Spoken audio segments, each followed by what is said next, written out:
Hola a todos, sean bienvenidos. Hoy tengo el honor, pero el gran honor, así con mayúscula, de tener un invitado muy especial, alguien que realmente tiene el alma de la cultura pop, pero especialmente alguien que ha vivido ese periodo mágico que fue aquellos fines de los noventas y principios del 2000, aquel que ha vivido el periodo de Locomotion, el auge de las revistas y todas las cosas y todas las nerdeadas, por decirlo de alguna manera, que nos gustan tanto a los que somos locos por las revistas de anime y de manga. Para mí es un honor tener al gran, mayúscula enorme, Hernán Panesi.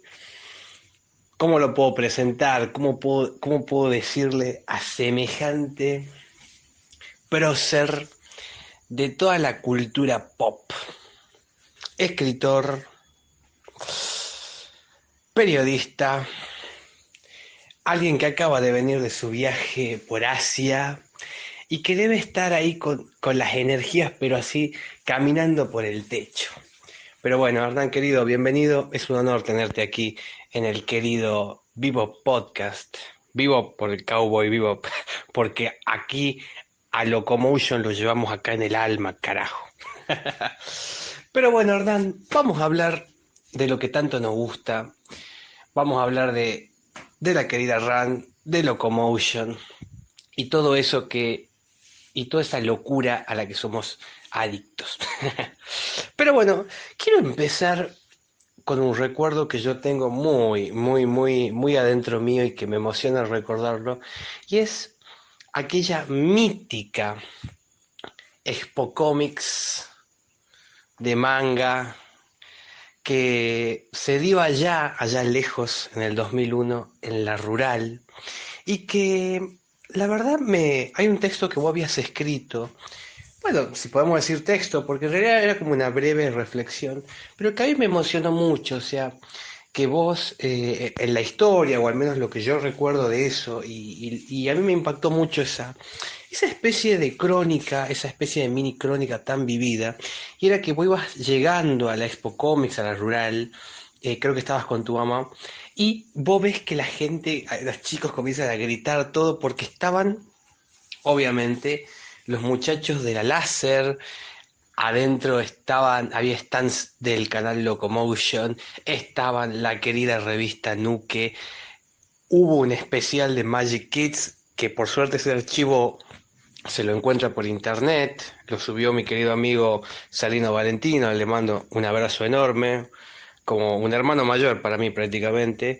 Y bueno, a mí me emocionó tu relato porque has descrito tan bien ese hecho de que los chicos gritaban porque eran como rockstars, o sea, ese hecho, ese periodo de las grandes revistas de anime local, era una cosa alucinante. Pero especialmente esa Expo Comics creo que quedó en el recuerdo popular, ¿no? Porque justo fue antes de la explosión del 2001, ¿no? Fue a fines de noviembre y principios de diciembre, ¿no? Y para comenzar con esta charla, me gustaría que nos cuentes cómo es tu recuerdo de aquella mítica cumbre revisteril, comiquera y de toda la nerdeada de Buenos Aires, ¿no? El recuerdo de ese Goku gigante, bueno, todo eso que a nosotros tanto nos gusta. Hola David, ¿cómo estás? Bueno, la verdad que por acá muy feliz de poder conversar con vos. Yo te agradezco profundamente las cosas lindas que decís y te agradezco también por cómo me recordás y en qué lugar de tu cabeza me pusiste y me pone muy contento. Porque todas las cosas que decís son cosas que son mundos que a mí me interpelan, son universos que a mí me interpelan y por lo demás obviamente contar, recordar, reflexionar, vomitar alguna intimidad referida a ese mundo siempre me pone muy feliz. Como bien vos decías, recién estoy llegado de Asia, estuve Viajé por trabajo a Corea del Sur, muy cerquita de Japón. Corea del Sur es un mundo realmente alucinante y bueno, ya contaré en próximos artículos, así que de pronto estén atentos a mis redes sociales que voy a estar ahí compartiendo.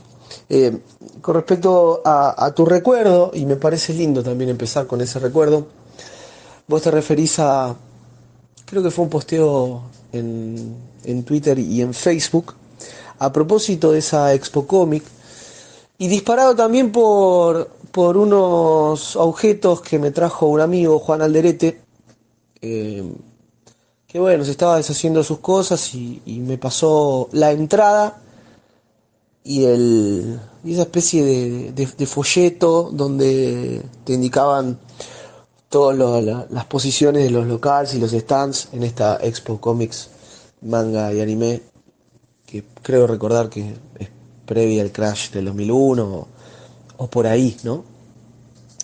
Y, y mi recuerdo, y en ese comentario de Facebook y Twitter, subrayaba esta idea loca, loca sobre todo para estos tiempos, ¿no? Donde quienes hacían la Láser, la mítica revista que narró la nerdencia de finales de los 90 y principios de los 2000, eran, como vos decís, David, rockstars. Para mí era un poco natural porque yo los leía, los faneaba y ya había estado en otras expo y demás donde ellos participaban y la gente se volvía loca. Pero me pareció increíble ver también la reacción de mi vieja ante eso. O sea, básicamente había un tumulto enorme de gente. Eso llamó la atención de mi madre, que fue quien me llevó a esa expo. Y me preguntó, ¿quiénes están ahí? Están los de la láser. Para mí era, que estén los de la láser, para mí era algo increíble, ¿no? Y hago el paralelismo con estos tiempos porque realmente me resulta alucinante cómo desde una revista estos jóvenes de aquel momento lograron convertirse en rockstars.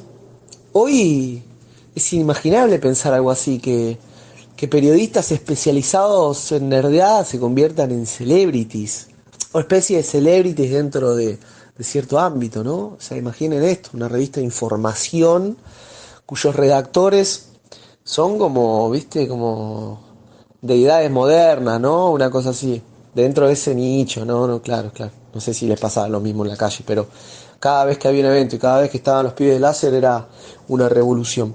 Y para mí también lo era, para mí también lo era porque de pronto verlos era materializar también la idea de ese deseo también que se me inoculó desde esa época, que era hacer un poco lo mismo que ellos. También a láser le debo mi trabajo, ¿no? No directamente, pero sí espiritualmente. Había algo ahí que yo no sabía que se llamaba periodismo y que ellos hacían que a mí me volvía loco y por eso verlos también me resultaba increíble, ¿no? Yo compraba las revistas en el puesto de diarios, en Herli, en mi barrio, donde soy, en Avellaneda, con Urbano bonaerense. Y después, una vez cada tanto, en general junto a mi vieja, iba a eventos en Capital donde los veía y para mí era increíble. Y esa expo tiene para mí ese recuerdo, insisto, disparado también por estos ítems que me regaló mi amigo Juan Alderete, que todavía lo tengo por ahí, tengo estos ítems que yo soy bastante fetichista de las cosas y para mí tenerlos en la mano es como bastante increíble, ¿viste? Como es una especie de cohete nostálgico alucinante. Y de esa expo en sí, además de este evento que contaba en redes sociales y lo estoy recuperando, bueno, también recordabas al Goku gigante, ¿no? La revistería, el stand de Camelot.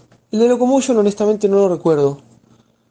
Sé que, bueno, por este folleto sé que estuvieron y tal. Ellos hacían, Locomotion siempre hizo activaciones en eventos y encontraron la manera de hacer branding bien cool. Y los eventos eran parte de su estrategia de marketing, ¿no? Pero no recuerdo el stand de Locomotion particularmente. Eh, Creo que estaba MacPío también, que era este que hacía como fileteados porteños y dibujos encima de minas. Era bastante interesante también ser pendejo, tener tipo, no sé, 11 12 años y ver un culo ahí todo fileteado. Para la juventud es algo increíble, ¿no? Y esos son mis recuerdos de esa expo. eh, tomarnos dos colectivos con mi vieja. Experiencia que seguramente los oyentes que sean de la periferia de Capital Federal, del conurbano, incluso de otras provincias y que hayan viajado al centro, saben que ir al centro o a Capital, ¿no? Ir a un evento siempre fue medio un trajín, eh, y iba con mucha ilusión. A veces tengo muchas ganas de volver a vivir ese sentimiento de mezcla de inocencia, mezcla de curiosidad y también mezcla de muchas ganas de que todo eso entre en mi carne para siempre. Volví a ir a eventos hace poco, naturalmente el fandom cambió, ¿no? Y las cosas cambiaron y sobre todo yo cambié. Estoy por cumplir 36 años, seguramente cuando salga este podcast ya tenga 36 años. Se ha pasado mucho tiempo, obviamente la mirada, la experiencia no es la misma, pero cada vez que me relaciono de alguna u otra manera, o escribo, o entrevisto, o recuerdo, o pongo alguna gilada en redes sociales, o me invitan a algún programa de radio, un podcast o video podcast, esa experiencia que justamente viví en ese momento vuelve de alguna manera muy muy linda. Así que de nuevo, y voy al principio, te agradezco a vos, David, por esta chance. Me emociona mucho escucharte porque esa vivencia que me estás relatando tranquilamente es la vivencia de toda una generación, ¿no? Me imagino un chico que ahora tiene 30, o en mi caso que yo tengo 27, yo soy el más chico de todo, creo que de toda esa generación, ¿no? Es curioso, ¿no? Pero me acuerdo todo. Hay veces que por los recuerdos que tengo asocian que tengo un poco más, o al menos casi 10 años más, ¿viste? Pero en realidad tengo 27. Pero lo que me estás contando es prácticamente mi misma vivencia, ¿no? Y para mí es lo más increíble de haber vivido en esa generación, es que tengamos edades casi de 10 años, pero a la vez la vivencia sea la misma, con obviamente las diferencias personales, pero en la visión y en todas las cosas, pero es increíble que personas de diferentes grupos etarios en edad puedan tener la misma vivencia. Con respecto, cuando decís lo de Harley, tantas veces que yo pasé, bueno, muchos años después, por supuesto, más grande, cuando yo era más grande, pero se entiende perfectamente el hecho ese de ir a los kioscos que están alrededor de la estación. Me acuerdo hace unos años también, bueno, nunca he perdido esa vieja maña de ir a los kioscos que están por las estaciones, especialmente las de zona sur. Yo que viví mucho tiempo en Monte Grande, me acuerdo un kiosco gigante que está del otro lado de la estación y pienso que es increíble cómo esos recuerdos nos disparan diferentes momentos de nuestra vida. Para mí el anime y el manga, pero principalmente todas estas revistas, la Láser, la RAN, la Nuke, para mí son un ejemplo de los valores que tenían todas las personas que lo hacían. En el caso, yo siempre voy a destacar a la revista RAN y a la Nuke, al gran Patricio Lan, César Pereira, bueno, ellos que para mí me han enseñado indirectamente, porque me refiero leyendo lo que ellos escribían, ellos mismos prácticamente me mostraron que existía un camino que se podía hacer con valores personales y siempre con el hecho de meterla para adelante, ¿viste? Y seguir para adelante. O sea, no rendirse y escribir sobre lo que te gusta y seguir adelante. Y esto mismo lo aplico a los que fueron, porque a mí me gusta mucho analizar y estudiar a los que fueron los pioneros del manga argentino. Poder hablar con ellos es también poder contemplar a los que no se han rendido bajo ningún punto de vista, para todos los que nos dedicamos también al arte, ¿no? Que el arte en Argentina es un camino duro, no es un camino tan fácil, ¿no? Esto creo que lo sabe todo el mundo, pero bueno, siempre es bueno contarlo, ¿viste? Y decir que ser un artista, o a veces ser alguien freelance, escribir de forma freelance, o todo lo que envuelve este mundo, ¿no? De este hecho artístico, por decirlo de alguna forma, es una lucha constante también contra muchas cosas. Pienso a la vez que otro de los grandes hitos que nos marcaron fue Locomotion. Locomotion fue aquello que, al menos para mí, me fue la ventana a un mundo, viste, que se abría así. O sea, ver Locomotion ya con 5 años, viste, en mi caso, viste, prender y ver Evangelion con 5 añitos, y era algo que te volaba la cabeza, viste, pero no solamente ver los animes que pasaba ahí, sino las, las tandas publicitarias, era una mezcla de todo tipo de artes, de todo tipo de conceptos de diseño gráfico. O sea, yo digo, si nosotros somos así como somos actualmente, es porque es que esa gente, todos ellos, todo ese conglomerado de gente, fueron los que nos han educado y nos han influenciado de tal manera que somos como somos también gracias a ellos. O sea, yo a veces pienso y digo, quizás otro tipo de ejemplo es el Club del Anime, la gran Mariela Carril, que yo siempre la destaco, quizás la gran pionera en la difusión del anime en la Argentina. Yo hice una nota, la primera nota que se hizo así en Facebook, viste, contando la historia del estudio Kurai Corp, que fueron las primeras mujeres en hacer manga y difundir anime en la Argentina, algo que no se había hecho antes, no había ningún escrito casi sobre la historia de ellas, y lo pude hacer hace unos días reuniendo la información que hay, y pienso en ellas. Era un estudio formado por 4 chicas: Mariela Carril, Patricia Leonardo. Patricia Leonardo es la madre del manga argentino, el manga Reparaciones Finas, el más importante de la historia, léanlo. Florencia Cuello y Marina Cuello. Ellas 4 fueron realmente las grandes difusoras también, y a veces uno que puede escribir, ¿no? Sobre todo sobre todas ellas, sobre los pioneros. A mí me gusta también un poco rendirles ese tributo que se merecen, ese homenaje, porque a veces están olvidadas, ¿viste? O a veces no se cuentan estas historias de manera completa o que estén al alcance de todos. A mí me gusta cuando viene un fanzine a mis manos. Ahora me va a llegar un lote de fanzines muy importante, que voy a hacer un rescate histórico, más de 10 fanzines del manga y del anime, y yo digo, esto tiene que estar a disposición de todo el mundo, aunque sean reviews hablando y todo. Y volviendo al tema para con vos, si bien es largo lo que hablo, pero pienso que tiene mucho que ver con lo que voy a enganchar ahora, es el hecho de que cómo todas estas personas, cómo estos canales, estos escritos en las revistas, cómo te influenciaron a vos. Porque yo pienso y yo digo, si estas personas no existían, si ellos no hacían lo que hicieron, yo quizás sería otra persona, ¿me entendés? O sea, sería otro David, ¿me entendés? Y también y te quiero preguntar, ¿qué sentís vos ahora? Yo pienso cuando vos fuiste ahora a Asia y todo lo demás, pienso en todas las cosas que se te pueden haber pasado por la cabeza y yo digo, ¿serías el mismo Hernán si ellos no hubiesen existido o no te hubieran influenciado, ¿no? Si no hubiese llegado una revista láser a tus manos. O sea, ¿cómo fue el papel de ellos en tu vida?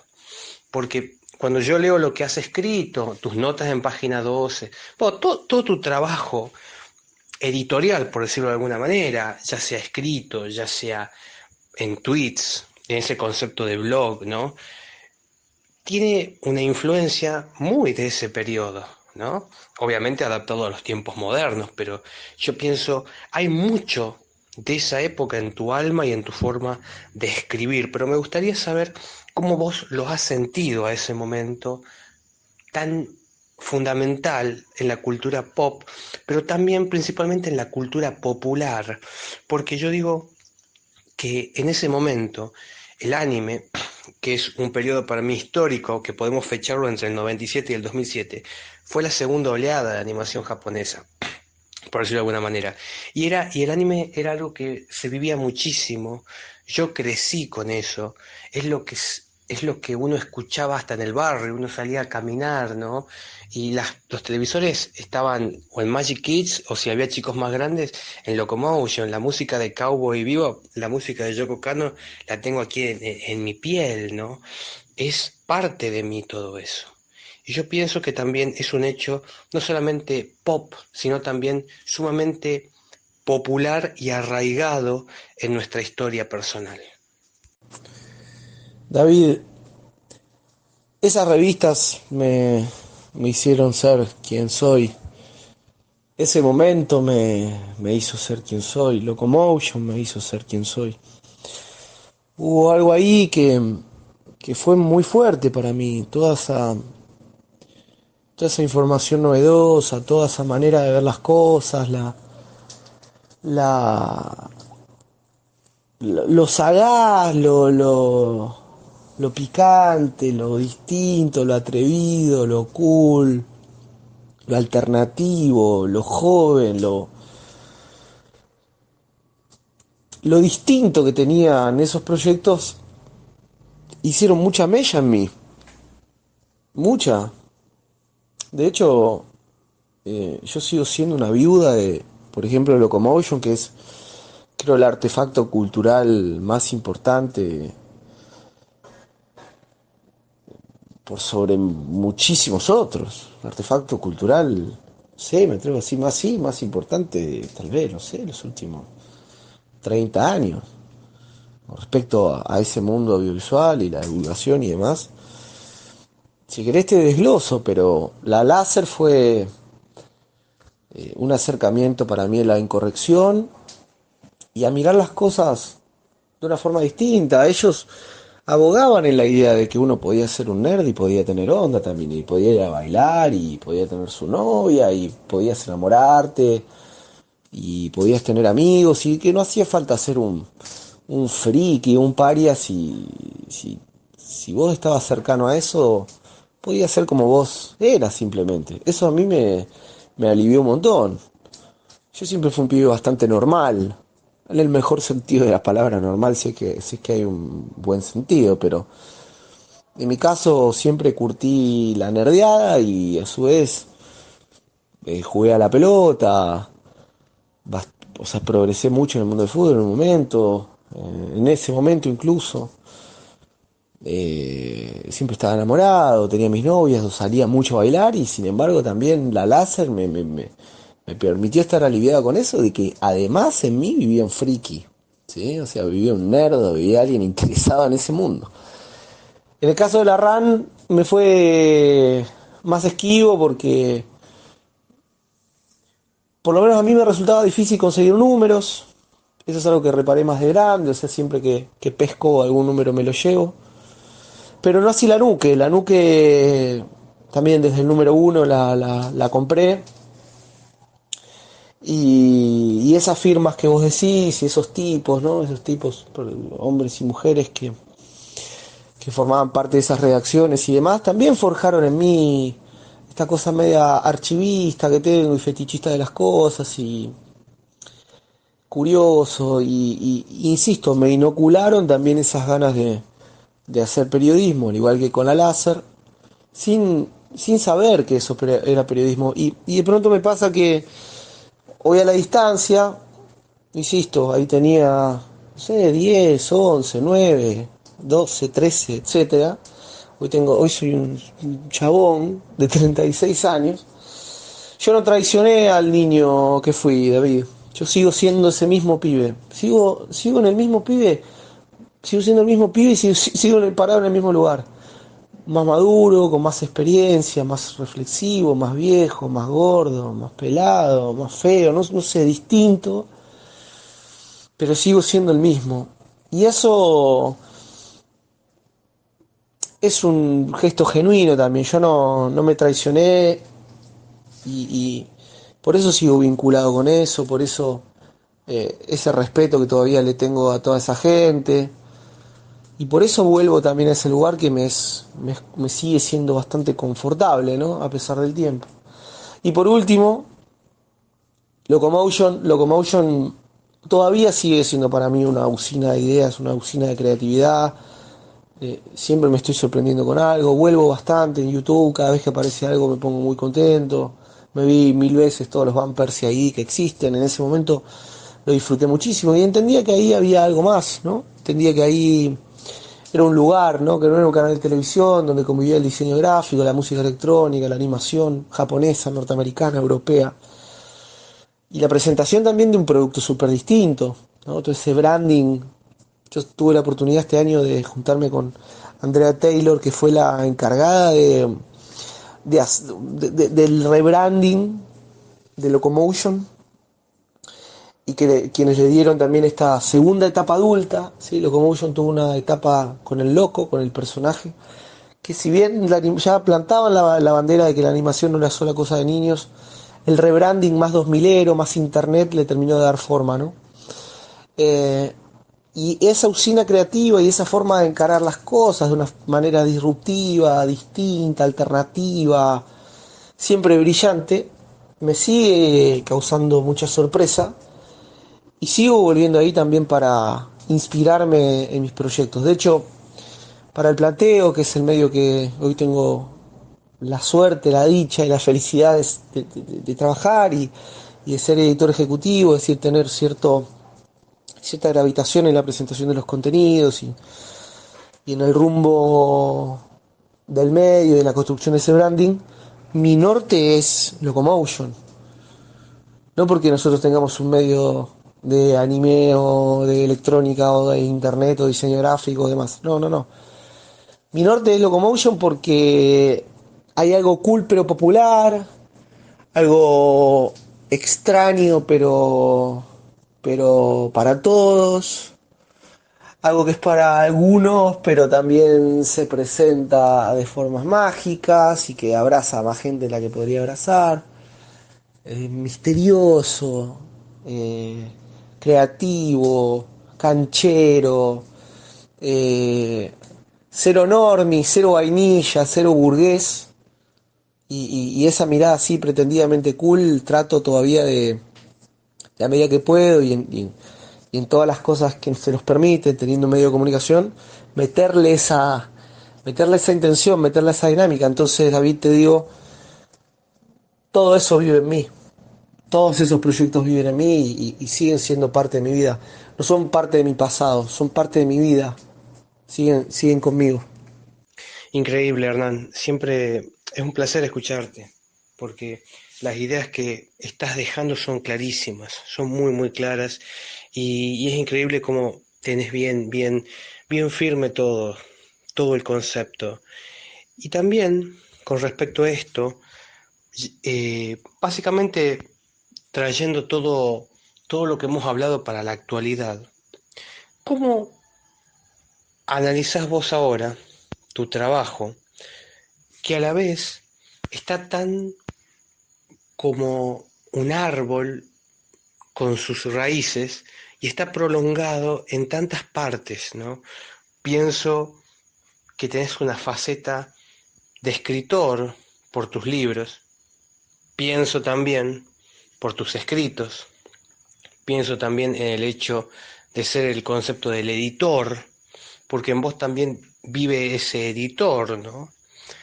Y a la vez de todo eso, el concepto de lo pop siempre presente. Quisiera escuchar de qué modo Hernán Panesi, el actual Hernán, viste, que ya pasó por todas estas etapas de vida, ahora, pleno 2022, en la cual hasta viajaste fuera del país, conociste Asia. ¿Cuál es tu modo de prácticamente escribir de aquí en más, ¿no? Este periodo post pandemia, este periodo en el cual nos hemos replanteado muchas cosas, pero ¿cuál es el consejo también? O sea, una especie de doble pregunta puede ser, ¿de qué manera ahora tomás una idea, ¿no? Y la comenzás a escribir, la comenzás a divulgar también por las redes, porque tenés una forma de hablar por las redes que es increíble. O sea, tenés esa potencia, no sé si llamarlo influencer, pero esa potencia del escritor que puede escribir en una red social y realmente su palabra es tenida bien, bien en cuenta, ¿no? Tu nombre ha salido en muchas revistas, muchos textos que vos has escrito yo los he encontrado en diferentes lugares o compartido por gente que a veces no están del palo del anime, no están del palo del manga, o quizás no tan de lo pop, pero sí de otras ópticas. Y quisiera ver cómo tienes tu visión actual, ¿no? Cómo vas escribiendo en la actualidad, ¿no? Y qué se viene para el futuro, porque pienso que tenés mucho, mucho para escribir. O sea, cómo la evolución que has tenido en todo este tiempo, y porque para mí personalmente cada viaje que uno hace le cambia la cabeza a uno totalmente. O sea, creo que el Hernán Panesi que estaba antes del viaje a Asia y el Hernán Panesi que vino de ahí, que ya pudo observar una, un mundo diferente, porque es casi como irse a otro mundo, ¿no? ¿Cómo va a encarar también ahora los textos, ¿no? Porque yo espero saber y poder leer esos textos que vas a escribir sobre tu crónica de viaje, que eso ya es para un libro, ¿no? O sea, tenés vivencias que son tranquilamente para las crónicas viajeras de Hernán, algo así, ¿viste? Así que bueno, eso. Y también, ¿qué consejo le darías a un chico? O sea, ¿qué consejo le das a un pibe que escuche esto y tenga 18 años y diga, no sé qué hacer, o se siente a veces, no sé si decir incomprendido, pero a veces perdido en, en un mundo que es bastante a veces duro, pero que tiene estos lugares o estas magias que tiene la red de poder encontrar personas como vos que escriben textos que son como una puerta hacia la contemplación de algo que es mucho más allá de lo efímero, sino que es algo que puede ser como una llave que nos abra una manera de contemplar la vida diferente, ¿no? Todo tuyo, Hernán. Y también es como, podemos decir, que vamos dando un cierre a esta charla también, como que comenzó con aquella Expo Comics y ahora vamos a hablar sobre esto, la actualidad, ¿no? Tu actualidad y también que es un poco la actualidad de todos nosotros que hemos pasado tantas cosas. Me es muy natural, David, que las cosas que me gustan, que la manera de ver las cosas, que mi forma de ver las cosas, que mi forma de encarar la vida incluso, vivan en mis textos, me es absolutamente natural. Como periodista siempre fui muy relajado en el mejor sentido, como dejé fluir también mi personalidad en los textos y en mis programas de radio y en todas las veces que pongo voz pública, porque siento también que es una manera genuina de que la palabra llegue, ¿no? Y la mirada de las cosas y las opiniones lleguen. O sea, ser genuino creo que siempre fue parte de mi concepción profesional. Incluso muchas veces es algo que no te ayuda, ¿viste? Porque los medios necesitan de ser un poco caretas y tal, y la verdad que yo siempre he sido muy, muy honesto con las cosas que me gustan y a la larga el tiempo me dio la razón. Hoy te digo que estoy pasando por mi mejor momento profesional. Profesionalmente es mi mejor momento, donde llegué a una instancia de confianza con compañeros, con otros editores y con jefes y demás, donde prácticamente escribo, hablo y cuento lo que se me canta en el mainstream, ¿no? Que eso siempre es más difícil, ¿no? De pronto si yo manejara un blog y tendría esa autonomía que tiene un blog, sería más fácil, pero en el mainstream el trabajo de años y lo consecuente y lo tosudo y bueno, dar buenos resultados me llevó hasta este estado de situación donde felizmente mis editores me dejan jugar y ahí meto el periodismo que me gusta, que es un periodismo lleno saltarín, lleno de hipervínculos, que va con un tema y después con el otro y después con el otro. Yo soy bastante ecléctico, soy muy omnívoro, pero todo siempre lo meto, no importa si estoy entrevistando al creador de Doctor Katz, a Jonathan Katz, o a un político, o a un médico, o estoy haciendo una crónica de viaje, o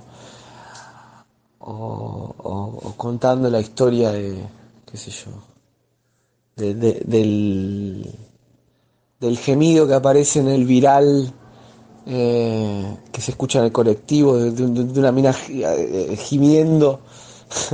Seguro saben cuál es. Nos ha pasado a todos que abrimos un archivo nada que ver y dice, bueno, no importa. Seguro saben. Pero contar esa historia para mí es lo mismo que hablar con un científico, un médico, un político, o un mangaka, o el creador de una serie, una película. Me es igual porque yo le pongo el mismo tamiz, ¿no? El mismo prisma, que es un prisma genuino, que es pop, que insisto es saltarín, está lleno de hipervínculos, lleno de preguntas y lleno de curiosidad, que es lo que más por ahí me identifica. Y al ser tan curioso también mi abrazo con los temas es bien ancho, ¿no? Porque mis días son desde escribir sobre cannabis hasta contarte cómo es la noche de Seúl, ¿no? Desde hablar en un podcast con vos de retronostalgia hasta entrevistar a el director de una película de Hollywood, ¿no? Como esa versatilidad a mí me sienta muy bien y me gusta y lo disfruto y la paso bien con este estado de situación donde, insisto, puedo hacer lo que me gusta y en consecuencia soy un profesional muy feliz. Pero lo que tengo que decir es que no es una tarea fácil, a mí me ha costado muchísimo. Yo nunca tuve, para meterme en el mundo del periodismo, nunca tuve padrinos ni nada, sino que estoy forjado bajo el hierro del trabajo, de la insistencia y demás. Y ahora les voy a dar una especie, no sé si de recomendación, pero es lo que a mí me sirvió. Pero lo que quiero decir es que me asumo como un periodista pop, tengo una mirada pop de las cosas, donde puedo mezclar tranquilamente un tema de Madonna con la aparición de Tony Hawk en Los Simpson y no sé, y el tipo que hizo los ID Bumpers de MTV y cuáles son los medios de América Latina emergentes que tenés que seguir.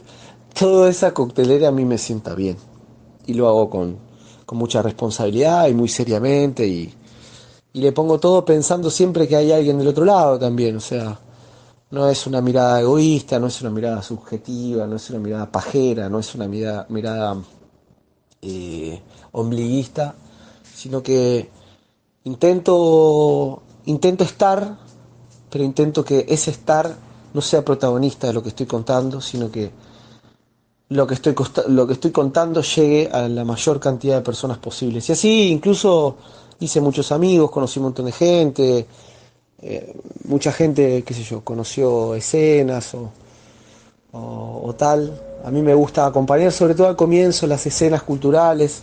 Me pasó con el indie de los últimos años, me pasó con el freestyle, me pasó con el trap. Es como que después cuando se van poniendo muy masivos, como me voy bajando, como me pasa un poco eso, pero me gusta dar ese impulso de mi mirada pop. Eh, y después, si hay un consejo, tiene que ver un poco con mi experiencia como decía, forjada bajo el hierro del hacer, que para mí me parece el verbo más alucinante. Hacer, hacer y hacer es la forma también de encontrar un lugar, ¿no? En el mainstream, en la independencia, en lo emergente, en lo alternativo, en lo autogestivo, donde sea. Hacer. Hacer es la premisa. Hacer es lo que invito a todos quienes están escuchando esto. Hacer un podcast, hacer un fanzine, hacer un blog, hacer una página de internet, hacer una animación, hacer una caricatura, hacer una ilustración, hacer y mostrar, no tener vergüenza, no tener vergüenza si ese texto sentís que no le va a gustar a no sé cuál, a no sé quién, a no sé cómo. Mostrar lo que haces es una manera también de ganar confianza, de ver que del otro lado hay gente que le puede interesar lo que uno hace. Y después fundamental en el camino que hagan, no sé qué camino están haciendo ustedes, eh, la vida se van a encontrar con un montón de no, no esto, no vos, no me gustó, no aquello, no, no y no. Y siempre el que hace también se equivoca, el que hace también se expone y el que hace también recibe no. Y lo que les digo, y este es consejo solamente de la experiencia, desarrollen una tolerancia más alta a la habitual a los no. Van a venir muchos no, hasta que un día aparecen los sí. Y no aparecen un sí atrás del otro. Aparece un sí, no, no, no, no, no, sí, no, no, no, no, no, sí, sí, sí, sí, no, no, no, no. Pero estén con el sentido arácnido prendido que se puede pasar, que no se frustren, no se frustren con esos no, no se frustren si al principio sus podcasts no tienen muchos oyentes, o sus dibujos no tienen muchos likes, o sus notas no son muy compartidas. A nadie le pasó, ni a Messi. Messi nació en Rosario, juega a Newell's, no le pudieron pagar el tratamiento, viajó a Buenos Aires, no le pudieron pagar el tratamiento y a los 12, 13 años se fue solo con su papá a Barcelona y se pichicateó la rodilla durante no se sabe cuántos años. Si a ese pibe no le pasó fácil, si ese prodigio del deporte, posiblemente más grande, no la tuvo fácil, tuvo un montón de no, imaginen todos nosotros que estamos en otra liga. Sean amorosos con lo que hacen, sean cariñosos y tengan paciencia y sobre todo hagan. Gracias David, gracias, me encantó estar en tu podcast. Muchísimas gracias, Hernán. Ha sido increíble escucharte, pero especialmente este concepto del hacer me parece lo más brillante que, que he podido escuchar en lo que va de este año. En esa frase que has dicho, en este audio, sinceramente está resumido tantas cosas que pienso que me has hecho emocionar muchísimo. Muchísimas gracias, Hernán. Ha sido un honor tenerte aquí de invitado en mi podcast. Antes que terminemos, gracias totales, como diría Cerati, pero vamos a agregar lo que puedo llamar un bonus track, como a mí me gusta terminar en mis podcasts, y es que primero pases todas tus redes sociales, donde la gente puede escucharte, donde la gente puede leer lo que escribís y donde la gente puede rastrear a Hernán por el mundo. Pero vamos a finalizarlo de la siguiente manera.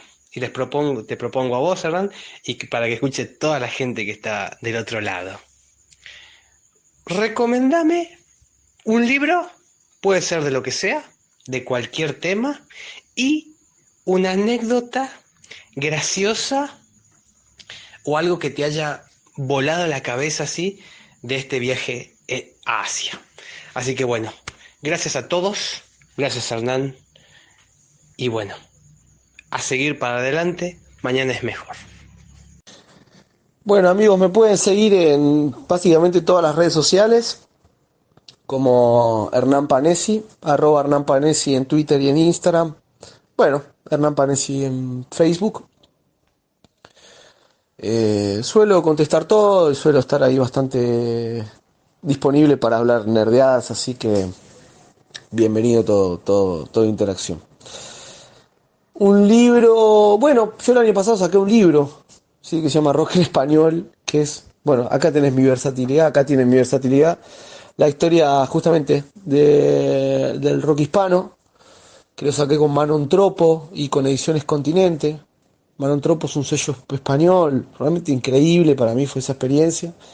Y Continente es el sello que lo sacó acá en Argentina. Una experiencia también alucinante.